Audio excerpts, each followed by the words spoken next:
만약 여러분들 자신이 하나님이 되었다고 상상해 보십시오. 그러면 이 우주에 일어나는 일들과 특별히 지구상에 있는 일들을 다스리고 결정하는 데 얼마나 애로사항이 많겠습니까? 특별히 기도를 들으실 때 참 힘드실 겁니다. 왜냐하면 한쪽에서는 이렇게 원하고 저쪽에서는 이렇게 원하는데, 또 두 나라가 전쟁을 할 때, 또 두 학교가 스포츠 게임을 할 때 누구의 기도를 들어주셔야 하겠습니까? 또 서로 억울한 사람들이 이제 법정에 가서 두 그리스도인들이 전쟁을 하는데 서로 옳다고 조합해 하소연할 때 주님께서 누구의 기도를 들어주셔야 합니까? 참 난처한 일이 참 한두 가지가 아닐 것입니다. 여러분, 그래서 우리 인간들에게 있어서 하나님의 마음을 가장 아프게 하는 것들 가운데 하나가 우리 마음속에는 불만과 불평입니다. 원망. 흥미있는 것은요, 우리가 성경을 보면 옛날 이스라엘 백성들이 광야에서 하나님을 그렇게 시험하고 주의 마음을 아프시게 하고 가나안 땅에 들어가게 하지 못한 죄악 가운데 가장 큰 죄악이 그들이 원망하는 것이었다 그랬습니다. 참 이상한 일이죠. 살인도 아니었고 도적질도 아니고 사기친 것도 아니고 다른 것도 아니고 그들이 하나님을 원망했기 때문이었다 그랬습니다. 그 원망은 우리 마음속에 가지고 있는 믿음의 질을 나타내 주는 것이거든요. 어떠한 믿음을 가지고 있는가 하는 것을 보여주는 것이 우리 마음속에 있는 찬양이냐 원망이냐 하는 것입니다. 그래서 성경에 사도 바울이 우리가 범사에 항상 감사해야 할 것을 말씀하신 이유는 그것이 우리 마음 가운데 하나님을 향한 우리의 믿음의 표현이기 때문에 그렇습니다. 우리 먼저 고린도전서 10장 5절에 있는 말씀 먼저 펴서 좀 잠깐 읽고 지나가겠습니다. 고린도전서 10장입니다. 고린도전서 10장 5절 있는 말씀을 먼저 읽겠습니다. 그러나 저희의 다수를 하나님이 기뻐하지 아니하신 고로 저희가 광야에서 멸망을 받았느니라. 10절 보겠습니다. 10절부터 13절까지. 저희 중에 어떤 이들이 원망하다가 멸망시키는 자에게 멸망하였나니 너희는 저희와 같이 원망하지 말라. 저희에게 당한 이런 일이 거울이 되고 또한 말세를 만난 우리의 경계로 기록되었느니라 그랬습니다. 여러분, 거울은 무슨 역할을 합니까? 거울을 보시면 무엇이 보입니까? 우리 자신이 보입니다. 그러므로 성경 말씀을 보면 성경 말씀을 읽으면서 옛날 40년 동안 광야를 도운 이스라엘 백성들의 역사를 볼 때 누가 보입니까? 내가 보이는 겁니다. 내가. 그래서 성경은 거울입니다. 다윗의 이야기를 읽을 때 내가 보이는 겁니다. 바울의 이야기를 읽을 때 내가 보이는 겁니다. 그래서 성경은 거울입니다.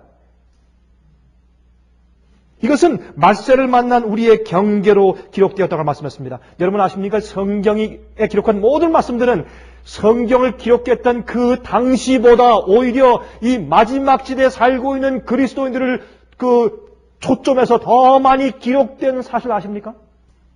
여기 있는 성경은 모든 성경 말씀과 예언들이 전부 이 맨 마지막 시대에 와서 마지막 시대에 초점을 맞춥니다. 그러므로 이 성경 모든 66권의 말씀은 우리를 위해서 더 많이 기록되어진 것입니다. 그 당시 사람들보다. 이 12절. 그런즉 선줄로 생각하는 자는 넘어질까 조심하라. 사람이 감당할 시험 밖에는 너에게 당한 것이 없나니 오직 하나님은 미쁘사. 이것은 신실하시자 그런 뜻이죠. 너희가 감당치 못할 시험 당함을 허락지 아니하시고 시험 당할 즈음에 또한 피할 길을 내사 너희로 능히 감당하게 하시느니라 그랬습니다. 우리 한 절만 좀 다른 성경을 좀 펴서 읽어보십시다. 히브리서입니다. 히브리서 3장. 히브리서 3장을 보시면 똑같이 또 사도 바울이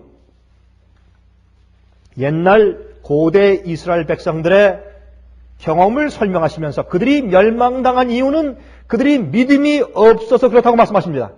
15절부터 보십시다.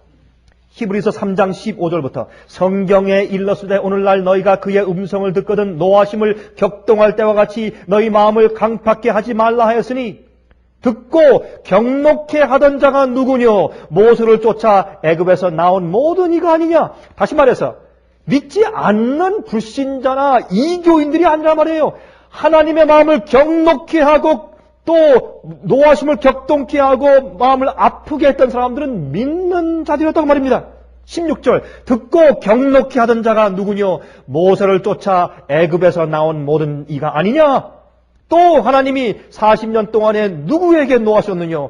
범죄하여 그 시체가 광야에 엎드러진 자에게가 아니냐? 또 하나님이 누구에게 맹세하사 그의 안식에 들어오지 못하리라 하셨느냐? 곧 순종치 아니하던 자에게가 아니냐? 이로보건대 저희가 어떻게 함으로 했습니까? 믿지 아니함으로. 여러분 말씀하기를 하나님의 마음을 아프게 하고 주의 노를 경록케 하고 한 이런 모든 것은 그들의 믿음이 없었기 때문이다. 다시 말해서 그들이 원망한 것은 믿음이 없음이라고 설명하는 것입니다. 이로보건대 저희가 믿지 아니함으로 능히 들어가지 못한 것이라 그랬습니다. 4장 1절 2절까지 있습니다. 그러므로 우리는 두려워할지니 그의 안식에 들어갈 약속이 남아있을지라도 너희 중에 혹 미치지 못할 자가 있을까 함이라. 저희와 같이 우리도 복음 전함을 받은 자이나, 복음을 전함을 받은 다음에 끝이 아니고, 여러분 초청받은 자는 많지만 택함 받은 자는 적다 그랬습니다. 그의 안식에 들어갈 약속이 남아있을지라도 너희 중에 혹 미치지 못할 자가 있을까 함이라. 저희와 같이 우리도 옛날 이스라엘 백성들 뿐만 아니라 우리도 복음 전함을 받은 자이나 그러나 그 들은 바 말씀이 저에게 유익되지 못한 것은 듣는 자가 무엇을? 믿음을 화합지 아니함이라 그랬습니다. 여러분 이것은 믿음 얘기입니다. 믿음이 없어서 그들이 가나안 땅에 들어가지 못했습니다. 그들은 광야를 돌 때 이렇게 생각했다고 했습니다. 왜 우리를 애굽에서 끌어내셨습니까? 하나님. 이렇게 고생할 바에는 차라리 저 애굽에서 노예살이 하는 것이 훨씬 나았는데, 이런 만나만 매일 먹을 거라면 차라리 우리가 저기 애굽의 고깃가마에서 우리가 종노릇 하지만 그렇게 실컷 먹는 것이 나을 뻔했습니다. 하나님, 왜 우리를 끌어내셨나요? 그것이 원망이었습니다. 여러분, 이것은 우리에게 무엇을 말해줍니까? 여러분, 제가 항상 얘기하지만 주님을 따르는 길은 아름다운 장미꽃밭길이 아닙니다. 이 땅에서 예수를 따르는 길은 고난의 길입니다. 이것을 알지 못하면 그 사람들은 그리스도인이 아닙니다.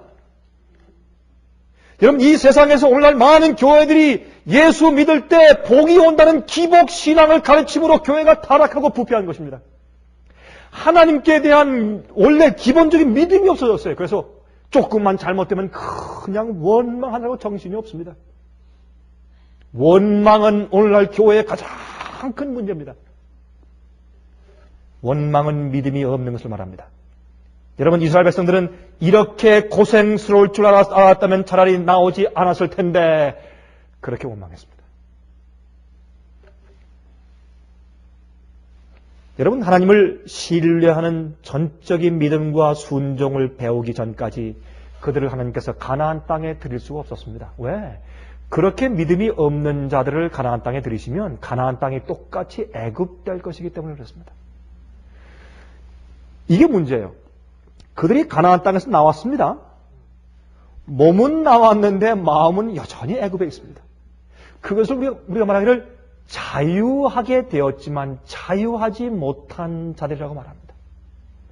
얼마나 많은 그리스도인들이 그렇게 삽니까? 그들이 이 관념상, 그들의 논리상으로는 죄에서 나왔고 세상에서 나왔고 하나님의 왕국에 속한 자가 되었습니다. 그러나 그들의 생활은 여전히 죄의 종이고 세상의 종입니다. 그런 사람들이 어떻게 자유한 자겠습니까? 아직도 마음속에 있는 죄의 본성과 정욕이 시키는 대로 살면서 어떻게 자유한 자입니까, 여러분? 예수님은 우리 마음속에 내가 내 죄의 본성에 끌려다니며 그렇게 종로로 할 필요가 없는 능력을 주신 것이 복음입니다. 그걸 믿지 않으면 그것은 복음이 아닙니다. 복음은 내 속에 있는 죄가 나를 다스리지 못하게 하는 능력을 주는 것이 복음입니다.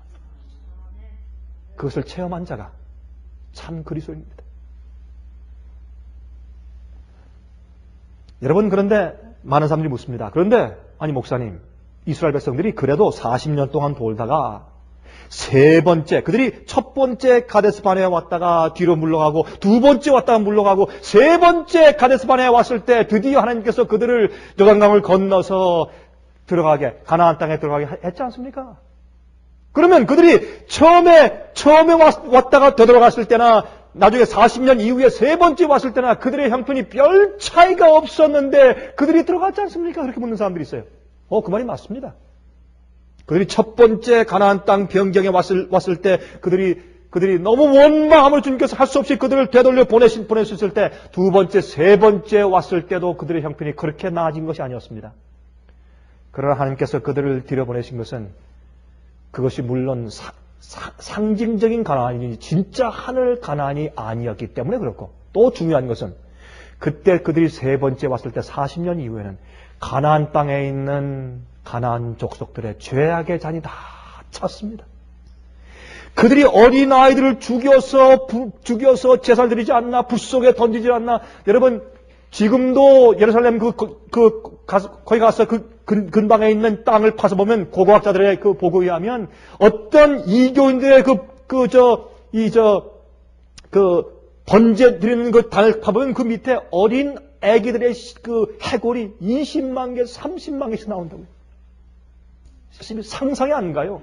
그렇게 악해진 곳이었기 때문에 주님께서 할 수 없이 그들을 심판하고 없앤 다음에 다른 민족으로 대체할 수밖에 없는 그런 때가 되었기 때문에, 다시 말해서 이스라엘 백성들이 그 당시에 준비되었기 때문이 아니고 그 당시에 가나안 족속들의 죄악잔이 찼기 때문에 주님께서 들여보내신 것입니다.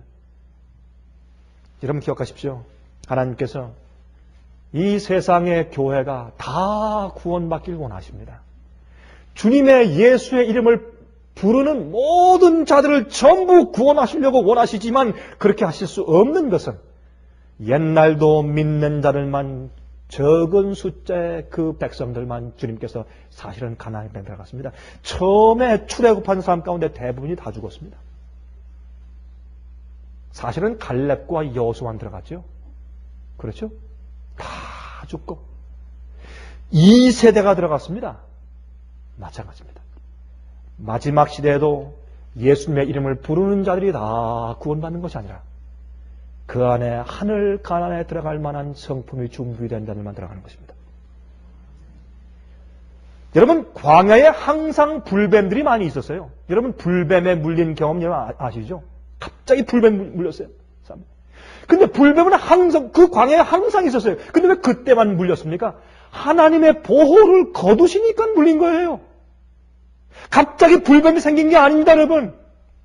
하나님께서 자주, 많은 경우에 하나님께서 우리가 그렇게 원망하고 불신하기 때문에 주님께서 할 수 없이 당신의 보호를 거두셔서 우리가 어려움과 시련 가운데 빠지게 하시는 경우들이 있다고 말입니다.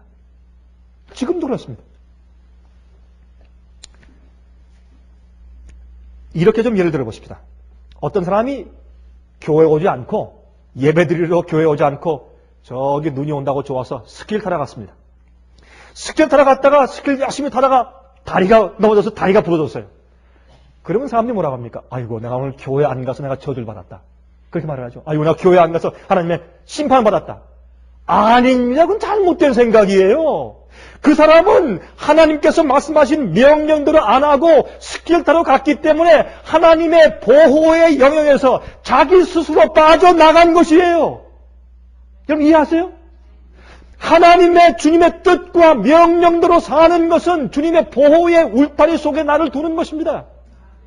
그런데 내가 순종치 않고 나가면 내가 스스로 마귀의 테리토리로 들어갔기 때문에 마귀가 마음대로 할 수 있는 것입니다. 그것을 어떻게 사람들이 하나님께서 심판했다. 내가 저주받았다. 아이고 내가 교회 갈걸.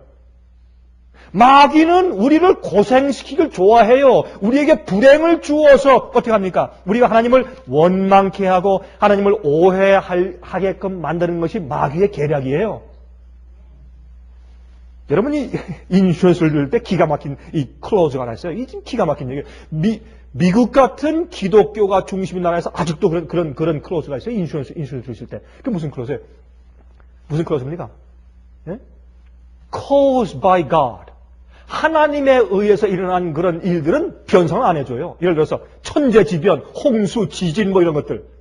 이건 하나님에 의해서 생긴 거니까 이런 건 변상 안 해줘요. 여러분 보험을 드실 때 caused by God이라는 클로즈 내가 원한다고 또 따로 들어야 돼요. 그건 하나님이 하시는 게 아니에요. 마귀가 하는 것이지. 우리 인간들이 하나님의 뜻대로 살지 않고 원망하고 주님을 불신할 때 하나님께서 그 동네나 그 사람들을 보호하는 주님의 능력을 주님께서 만들어 할 수가 없어요. 왜? 그건 마귀의 테리토리. 마귀가 와서 주님 손 떼십시오. 이건 이 마을은 내 겁니다. 이렇게 하시는 거예요. 노아 홍수 때 사람들이 지금 욕기로 말씀 있잖아요. 노아 홍수 때 사람들이 하나님 우리 당신 필요 없습니다 해서 할 수 없이 하나님께서 할 수 없이 주님의 보호의 손길을 거두니까 홍수가 온 거예요. 하나님에 대한 오해가 깜깜하게 세상을 차고 있을 때 주님의 참 백성들은 하나님의 영광이 임해서 빛을 발해서 일어나서 빛을 발할 때 무슨 빛? 하나님을 아는 빛, 하나님의 성품을 똑바로 아는 의로운 빛을 비춰야 합니다. 여러분 그건 말로 하는 게 아니에요. 그 빛을 여러분 어떻게 비추신 줄 아세요? 고난과 시련 당하고 슬픔을 당하고 어떤 때 도무지 내가 이런 일을 당할 만한 잘못을 한 적이 없는데 내가 이런 어려운 불행을 당하고 고통을 당할 만한 잘못을 한 적이 없어요. 아무리 양심을 뒤져서 살펴봐. 그런 어려움을 당할지라도 주 앞에 감사하며 주님의 뜻대로 되기를 바라면서 원망하지 않고 기다리는 그 믿음을 보일 때 그 사람들은 하나님의 성품을 옹호하는 것입니다. 우리의 원망과 이 불만과 하나님께 대한 불평, 이것처럼 복음에 방해되는 요소는 세상에 없습니다. 여러분 그걸 이해하셔야 합니다. 우리는 너무나 많은 경우 이것을 이해하지 못하고 그냥 쉽게 불평, 불만을 합니다. 쉽게 하나님께 원망하고 다른 형제를 원망하고 그렇게 하는 것입니다. 이것은 믿음이 없는 이유입니다. 여러분 비 올 때요. 비 올 때 우리 아이들에게 뭐라 합니까? 얘야 빨리 들어와라 비 온다. Mommy why? 왜 엄마? 아니 빨리 들어와 비에 젖어. Why? 젖으면 감기 걸려. Why? 감기 걸리면 병나. 그러면 아파. 골치 아프단 말이야. Why? 자꾸 이거 why 하면 어떻게 합니까? 참말 말고 들어와. 엄마가 그랬잖아. 들어와. 엄마가 말했으니까. 그렇죠? 성경에 있는 하나님의 명령은 꼭 그렇게 들려요. 많은 경우에 우리가 그 명령의 뒤에 배후에 주님의 뜻과 섭리를 이해가 안 돼요. 많은 경우에. 그럴 때 믿음은 뭡니까? 주님의 그 뜻과 목적은 나중에 제가 다 이해할 거고 지금은 따라가겠습니다. 그게 믿음입니다. 여러분 우리가 주님을 따라갈 때 지금까지 주님께서 우리에게 똑바른 이유와 목적을 알려주지 않은 때가 있습니까? 세월이 지나면 다 알게 돼요. 지금은 모를 때가 있지. 여러분 그러나 이런 생활 속에서 우리가 온 우주와 인간들 앞에 특별히 마귀 앞에 우리가 보여줄 것이 있습니다. 우리가 하나님을 따르는 사람들이라면 우리가 보여줄 것이 있어요. 그게 성품이에요. 그 성품은 내 속에 있는 믿음을 통해서 드러내는 것입니다. 노아 홍수 때 방주를 지어라. 왜요? 홍수가 와. 홍수가 뭡니까? 비가 떨어지는 것이에요. 그게 뭔데 한 번도 본 적이 없는데요. 그렇게 했으면 이 세상의 역사가 끝났습니다. 그러나 노아가 순종했는데 믿음 때문에. 어떤 땐 계명과 주의 말씀 보면요. 이건 이해가 안 가요. 아브라함에게 이삭 독자를 바치라는 그 얘기는 이해가 안 가는 얘기였어요. 이건 말도 안 되는 얘기예요. 세상에. 어떻게 자기 아이를 죽여요? 아이를 어떻게 이건 이방인도 그렇게 안 해요. 그러나 아브라함이 믿음으로 이해가 안 되지만 주님의 뜻과 목적이 있는 것을 알고 나의 뜻을 죽이고 주의 뜻을 높인 다음에 내 뜻대로 마옵시고 아버지의 뜻대로 하옵소서. 그것이 아브라함의 기도예요. 그 기도가 예수께서 하신 겟세마네 기도 아닙니까? 그래서 그는 모리아산에 올라가서요. 그게 믿음이에요. 그게 믿음의 정의입니다. 많은 사람이 믿음에 대해서 잘못 오해하고 있어요. 여러분 오늘날 교회를 좀 보십시오. 얼마나 많은 예수를 믿는다고 하는 사람들이 엉뚱한 믿음을 가지고 삽니까? 얼마나 이기적이고 자기 나름대로 자기 편리에 따라서 가지고 있는 그런 잘못된 믿음을 가지고 사는 것입니다.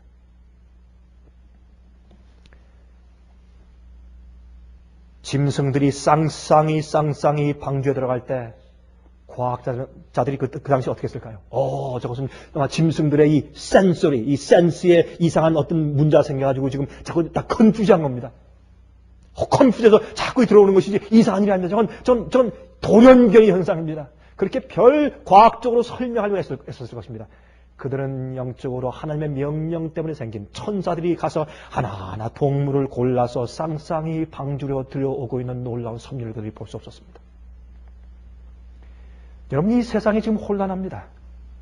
그러나 성경과 예언을 보는 사람들은 하나님을 신뢰하는 겁니다.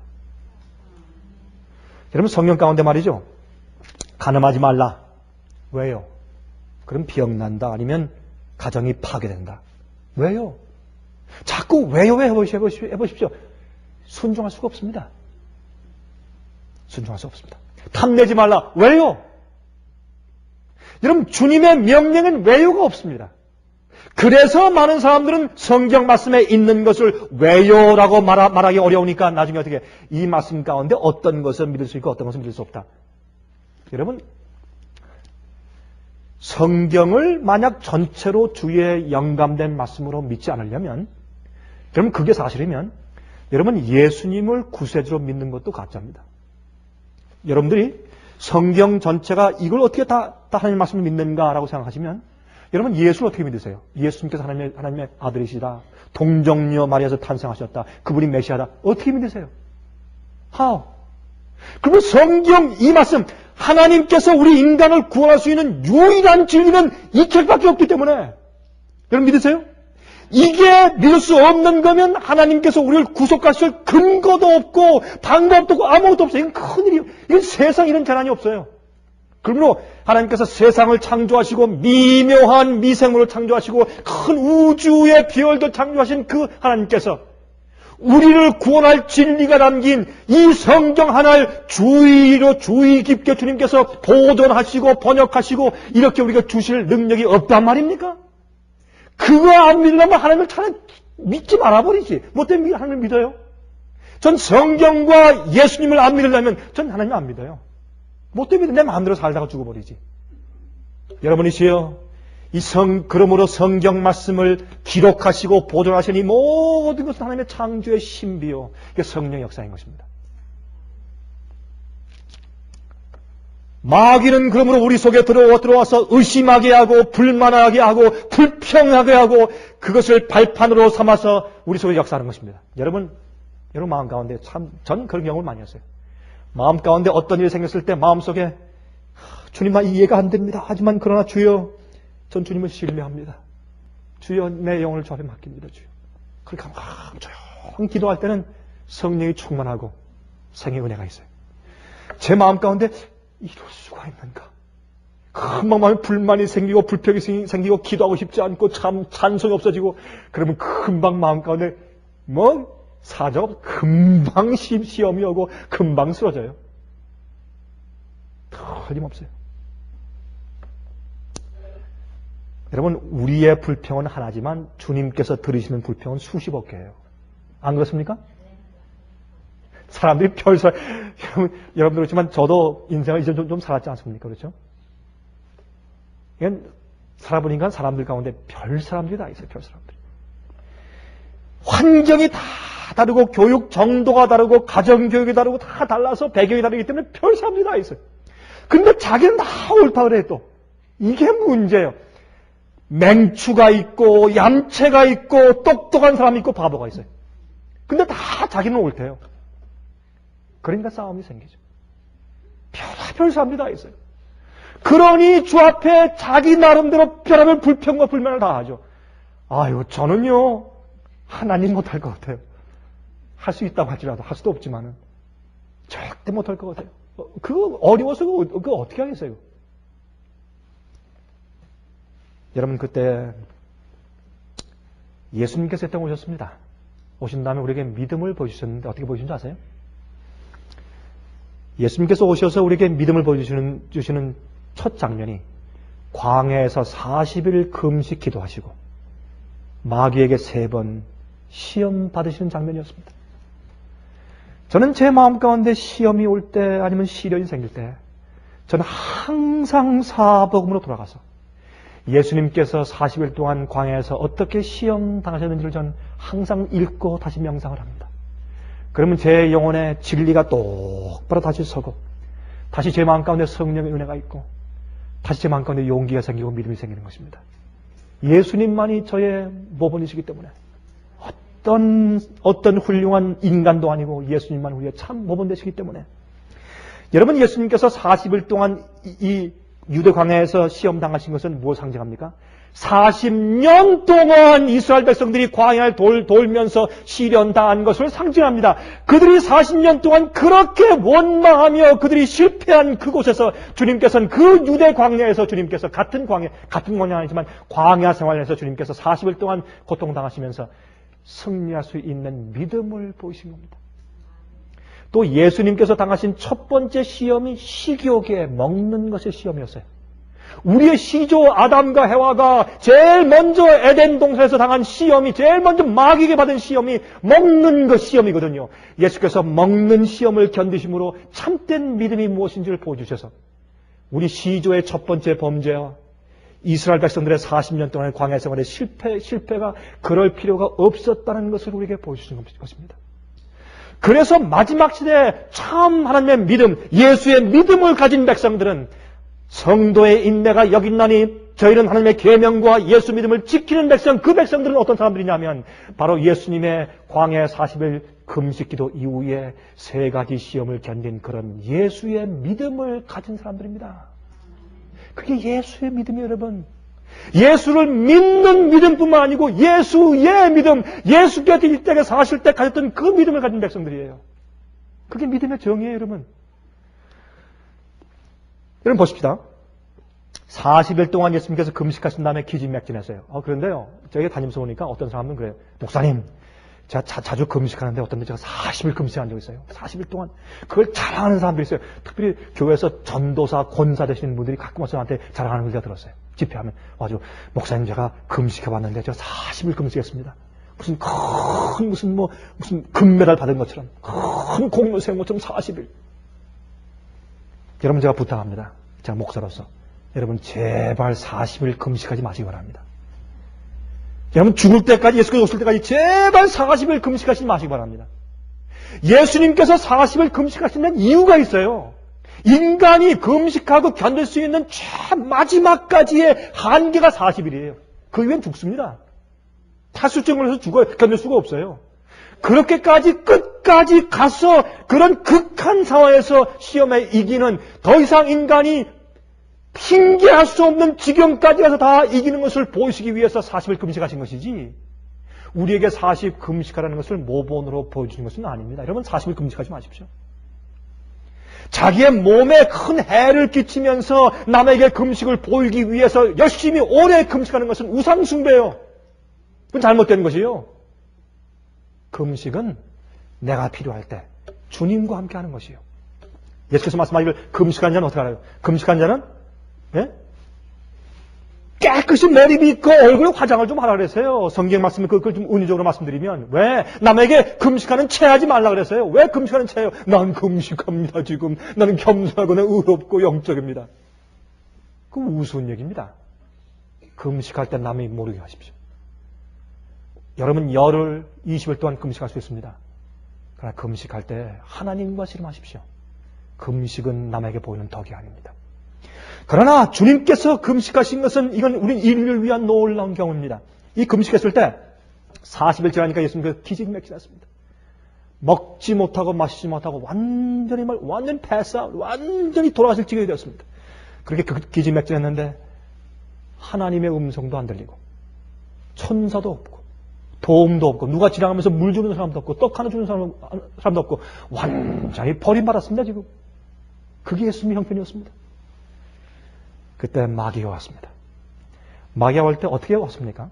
광채나는 천사의 모습을 봤습니다. 마치 하나님 아버지가 보내서 지금 기진맥진한 예수를 마치 도와주러 온 자처럼 나타났습니다. 나타나서 이제 그에게 왔는데 뭐라고 말했습니까? 예수요, 참 이상합니다. 하나님이 당신을 이렇게 버릴 수가 있어? 당신이 진짜 하나님의 아들 같으면 어떻게 이런 모습이 될 수 있어? 이게 말도 안 돼. 이렇게 초췌하게 이렇게 사람들한테 버림받고 아무도 와서 도와주는 사람도 없고 천사 와서 물 한 모금도 안 주고 당신 진짜 하나님의 아들 맞소? 예수의 마음 가운데 하나님 아버지를 불신하게 만들 수 있으면 나긴 성공하는 것이에요. 예수의 마음에 있는 하나님 아버지에 대한 그 신뢰와 믿음을 좀 흔들어 놓는 것입니다. 그러면서 뭐라 그랬습니까? 여러분 제가 그 예루살렘에 가보니까 옛날에 그 예루살렘 그 옆에 있는 그 광야에 가보니까 정말 거기는 돌들이 빵처럼 보여요. 그 라임스톤 부석부석한 빵 있죠? 이런 붉은색 빵. 근데 꼭 그 생긴 모양이 솥빵 같아요. 우리가 잘못 솥빵이라고 그러죠? 긴 거. 그 빵 같아요.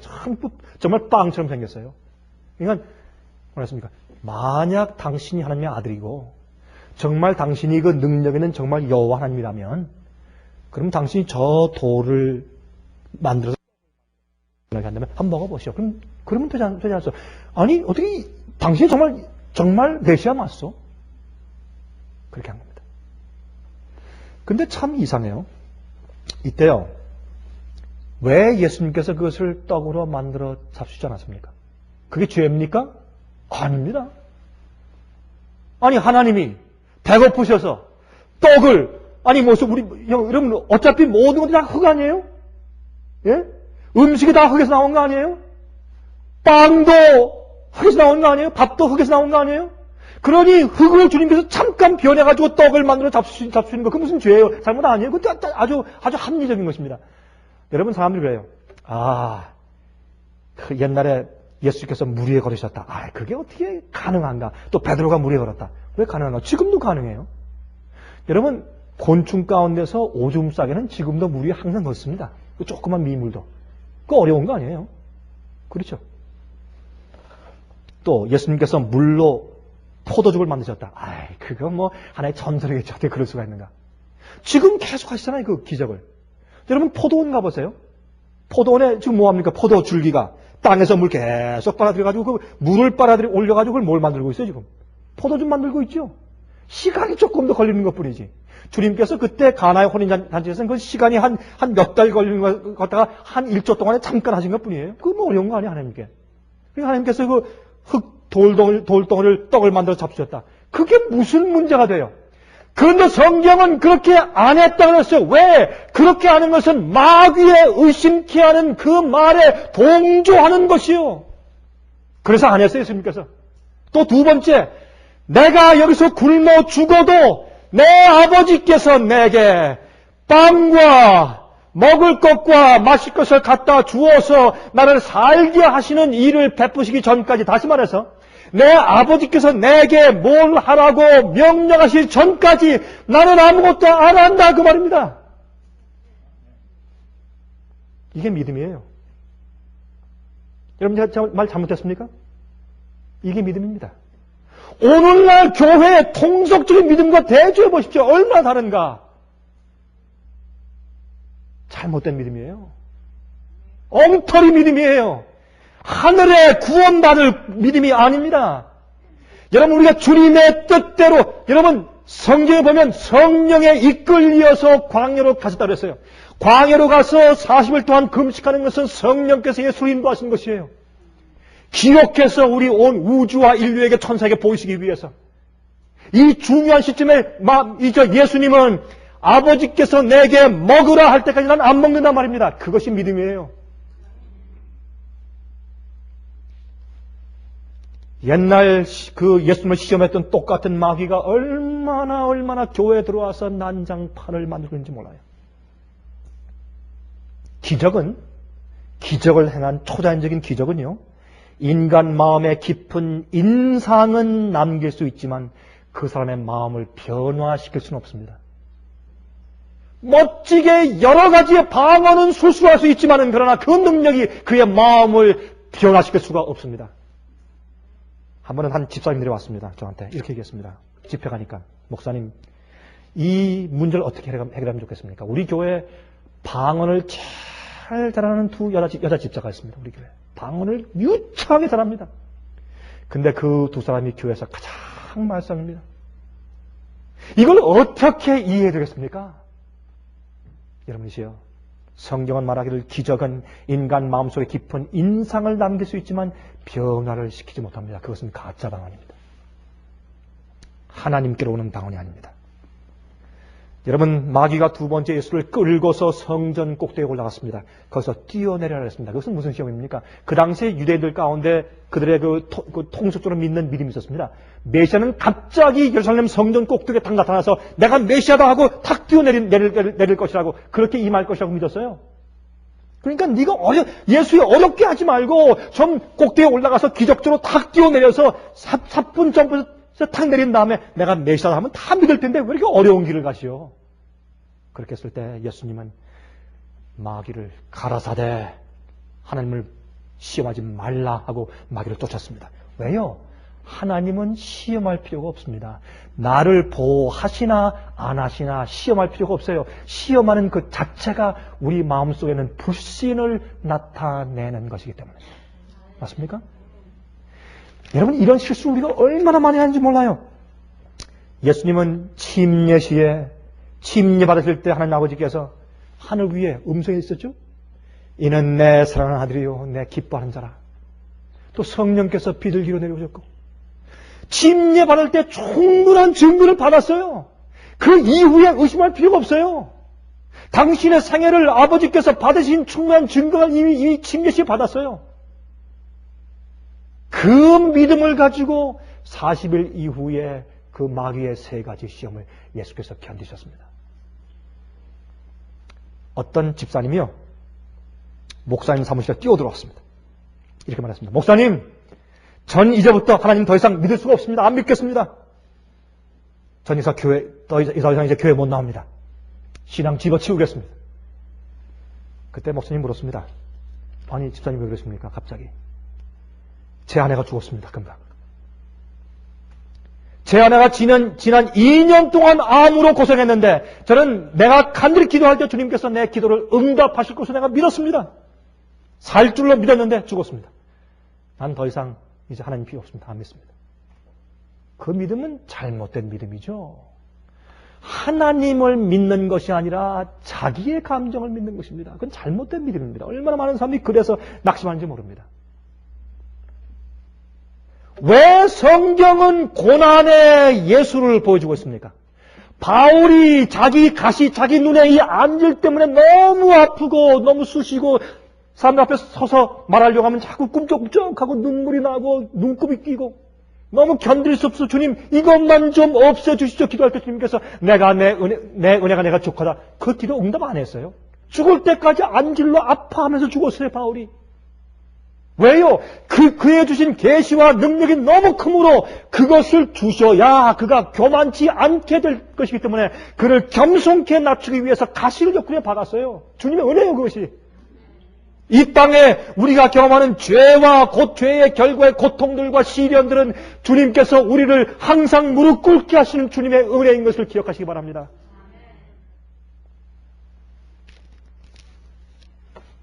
바울이 그 눈에 안질 가시를 받은 것은 언제입니까? 예수님 만날 때예요.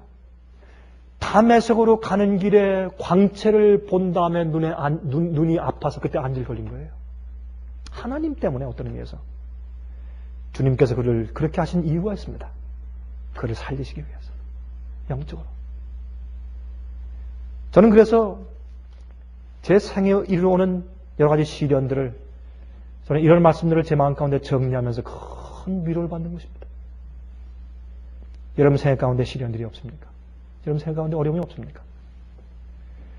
옛날에 허스와 제롬은 화영대에 올라가서 다 죽었습니다.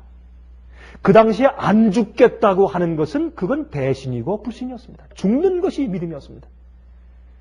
여러분 우리가 믿음에 대해서 잘 생각을 해봐야 합니다. 열왕기하 13장을 보면 엘리사가 어떤 사람이에요?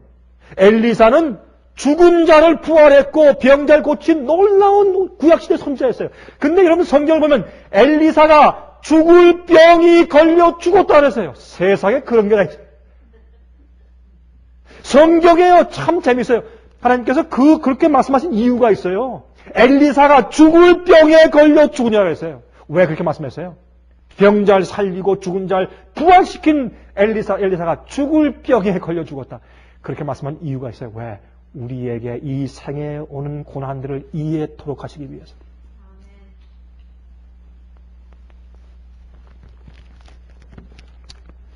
어느 부부가요, 이사 가기로 결정을 해서 이제 그 땅에 가보니까 그 땅에 물이 없습니다. 그래서 이제 가서 기도했어요. 하나님이시여, 이 땅에 물을 좀 주십시오. 물을 주시면 주님께서 이 땅으로 이사 오라는 것을 내가 믿겠습니다.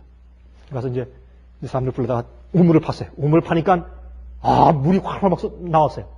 기뻐서 주님께서 이곳으로 이사 가려고 하는 모양이다 하고서 이제 다 싸들고 이사를 갔어요. 이사를 가서 이사를 딱 가고 나니까 우물에서 물이 말라버렸어요. 물이 더 이상 안 나오는 겁니다. 그때 이 사람들 굉장히 컨퓨즈했대요. 그건 컨퓨즈할 필요가 없어요. 그건 주님께서 하시는 것이 아니에요. 물론 많은 경우에 주님께서 어떤 땐 주시고 또 축복하시는 하는 기적들을 행하시는 경험들이 자주 있는 것도 사실입니다. 그러나 제가 강조하는 것은 뭐냐면 우리가 기도하고 들어오는 응답들에 기초해서 주님을 신뢰하는 그러한 믿음에서 우리가 더 성장해 올라가야 된다 그 말이에요. 그건 어린아이의 믿음이에요. 우리가 어떤 때는요, 우리가 기도한 대로 응답되었다면 큰일 날 뻔한 일들이 많아요. 여러분 그래요 안 그래요? 예? 전 과거에 말이죠. 한번 제가 어떤 사람이 부탁을 하길래 그 사람 위해서 그 사업 위해서 열심히 기도해 줬는데 나중에 보니까 그 사업 성공했다면 큰일 날 뻔했어요. 큰일 날 뻔했어요. 망한 게 참 주님의 은혜지. 우리가 어떤 데 기도할 때 그 우리의 뜻대로 응답되면 큰일 나요. 주님께서 아시는 거, 우리 최선을 아시는 거예요. 그러므로 하나님의 약속 가운데 항상 변함없이 조건 없이 주님께서 응답하시는 데는 이런 것들이 있어요. 영적인 축복, 우리의 죄에 대한 용서, 우리가 죄를 승리하기 위해서 구하는 은혜, 능력, 하나님의 사업을 할 지혜, 이런 것들은 조건 없이 우리가 기도할 때마다 다 주세요, 항상. 그런데 조건이 있어요. 조건적인 기도의 응답이 있습니다. 그것은 우리의 일시적인 세상의 축복들, 재물의 축복들, 건강한 축복들, 이러한 것들은 조건적입니다. 그것을 우리에게 주셨을 때 우리의 영생과 다른 사람들의 관계에서 어떻게 될까를 주님께서 다 고려하신 다음에 주시고 안 주시는 것입니다. 또 한 가지 이런 것이 있어요. 어떤 때는 주님께서 응답하시려고 해도 사람들이 준비가 안 돼 있어서 응답할 수가 없어요. 한 사람이요. 이건 좀 조그만 예를지만 한 사람이 이제 같은 사무실에서 일하는데 한 사람이 여자분이 우표가 좀 필요해서 우표가 몇 장 필요한데 우표가 없어요. 단순한 믿음으로 주님 내가 좀 우표 좀 주세요 하고 간단히 기도했는데 우표가 안 생겼어요. 그래서 마음 가운데 참 내가 이 간단한 우표 좀 달라고 기도하는데도 주님께서 우표 하나 안 주신다. 그런 마음을 가졌는데 나중에 보니까요. 나중에 며칠 지난 다음에 보니까 자기가 그렇게 기도했던 그날 똑같은 날 자기 옆에 있는 한 사람한테 갑자기 편지가 왔는데 우표 30장이 왔어요. 근데 그 사람이 옆에 있는 사람한테 그걸 좀 나누어 줬으면 좋은데 이기적인 마음을 가지고 우표를 안 나눠줬어요. 주님께서 그 기도를 응답하시기 위해서 우표를 주었는데 누구 때문에 차단된 겁니까? 옆에 있는 형제의 이기심 때문에 차단되었어요. 이해하십니까? 다시 말해서 우리의 기도가 하나님께서 응답하시고 싶어도 우리 주위에는 모든 상황들이 맞아야 돼요 또. 그러므로 우리가 기도할 때 항상 이렇게 됩니다. 주님이시여 하나님의 뜻대로 이루어지길 바랍니다. 그게 믿음입니다. 여러분 헬라어로 믿는다 하는 것은 헬라말로 피스티오인데 피스티오라고 하는 그 말의 근원이 뭐냐면 믿음이 아니고 신뢰입니다. 신뢰한다. 그런 뜻이에요. 믿음은 하나님이 내게 어떻게 하든지 불문하고 신뢰하는 겁니다. 이게 믿음이에요. 기도하면 다 주신다. 성경에 이렇게 말씀되어 있죠. 그거 다 주신다. 그게 뭔지 아세요? 우리가 영혼을 위해서, 죄의 용서를 위해서, 죄의 승리 위해서 이런 영적인 축복을 말하는 것이에요. 여러분 요한복음 14장 15장 읽어보세요. 그 말씀하신 장면 읽어보세요. 이게 영적인 축복을 말하는 것이에요. 여러분들이 원하는 거 다 달라고 하면 어떤 사람들이 아들 주십시오. 어떤 집은 아들을 안 주세요. 예?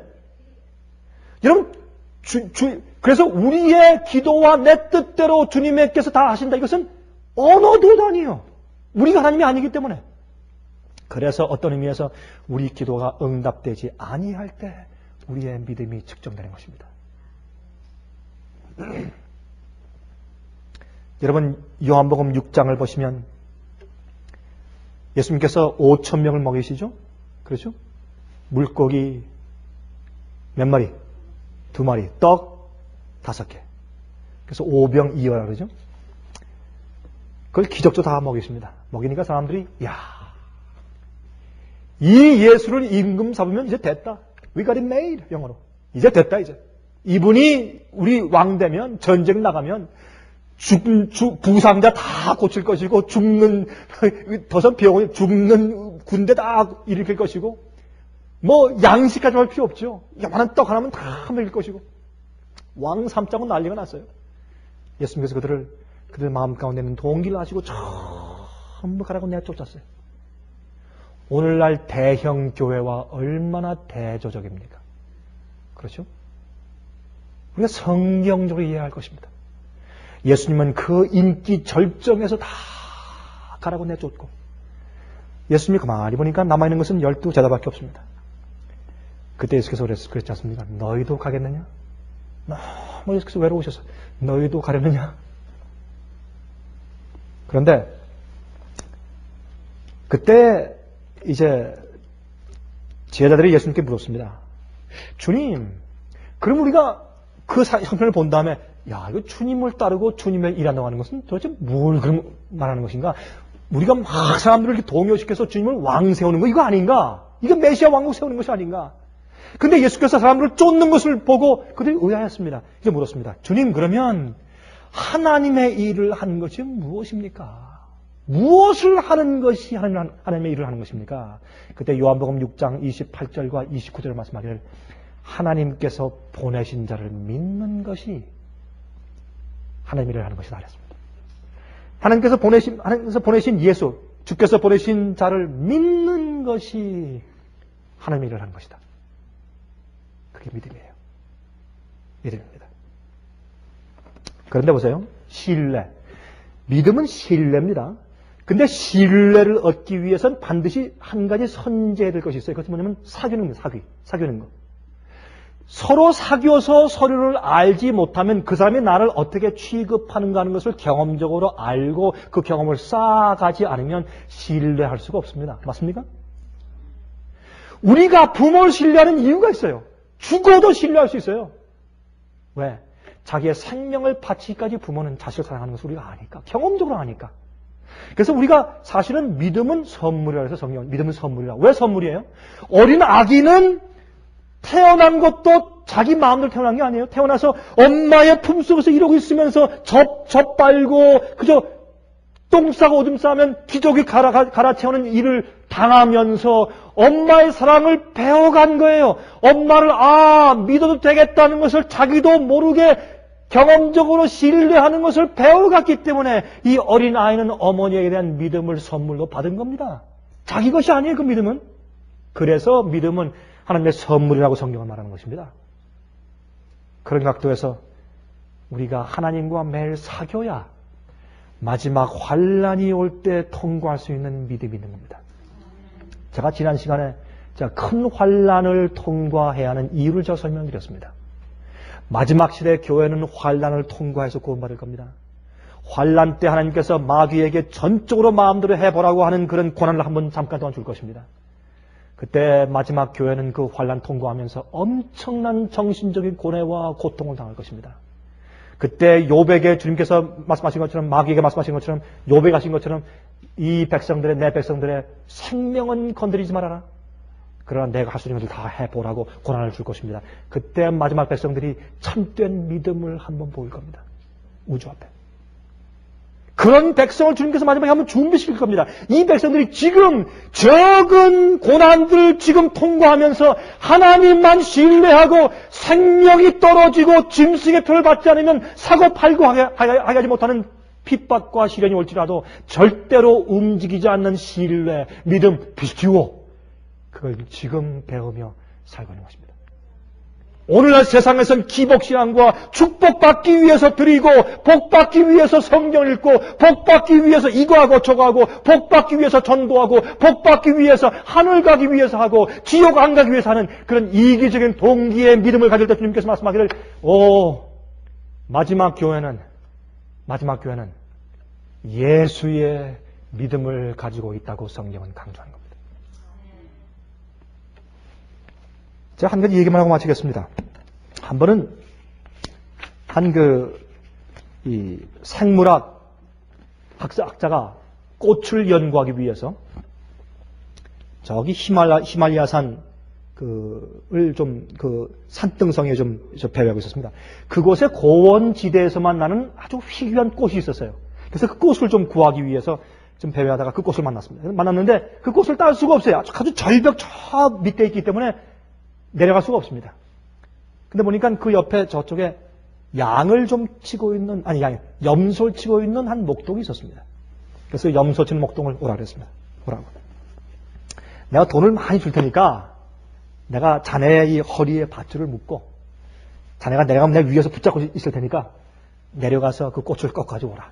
그럼 내가 돈을 다 주겠다. 이렇게. 그러니까 그렇습니까? 돈을 많이 준다고 하니까 이렇게 보니까 저기 꽃이 있어요. 그럼 내가 하겠습니다. 그런데 잠깐만 기다리십시오. 내가 꺾어다 드리겠습니다. 근데 없어졌어요. 한참 있으니까 저 아래서 누굴 데리고 오는데 다 허리가 꼬부라진 할아버지 한 분을 데리고 와요. 할아버지 한 분. 다 허리가 꼬부라진 할아버지 한 분을 데리고 이렇게 오더니 이 목동이 자기 허리에 밧줄을 묶고 그 끝을 이 힘센 젊은 학자한테 주는 것이 아니라 그 허리가 꼬부라진 다 늙은 노인한테 주는 겁니다. 그 노인을 그걸 붙잡고 있는 거예요. 그러니까 이 학자가 이 젊은 사람이 화가 났습니다. 아니 여보게 내 힘이 있어도 내가 세야지. 아니 그걸 어떻게 이 할아버지한테 주는가. 이럴 수가 있는가 그랬더니 그 목동이 하는 얘기가 이분이 제 아버지입니다. 그게 말했습니다. 이분이 제 아버지입니다. 자기가 어떤 일이 있고 자기의 뼈가 부러지고 이 손이 비틀어져 아플지라도 절대로 놓지 않을 사랑을 가지고 있는 아버지를 안 소녀는 그 밧줄의 끝을 아버지의 손에 맡기고 내려간 겁니다. 이 신뢰를 지금 여러분과 제가 배우지 않으면 마지막 환난 때 어떻게 배우겠습니까? 참된 믿음을 갖게 되시기를 간절히 바랍니다. 하늘에 계신 우리 아버지, 주님의 은혜로 우리 마음속에 하나님을 향한 올바른 신뢰를 키워나가게 도와주시기를 간절히 기도합니다. 우리 마음속에 믿음이 삐뚤어져 있으면 바로 잡아주시고 이 세상에서 주님께서 우리를 최선의 길로 인도하신다는 사실을 믿게 하시며 우리의 뜻이 아니고 아버지의 뜻이 이루어지기를 매일 바라는 간절한 신뢰를 가지고 살게 도와주시옵소서. 이제 속히 어려운 때가 이르올 것을 믿습니다. 주여 저희를 도와주시소. 어린아이가 어머님 품속에서 전쟁터 속에서도 잠들 수 있는 그런 평안을 배우게 축복해 주시옵소서. 예수 그리스도의 거룩하신 이름을 의지해서 간절히 기도합니다. 아멘.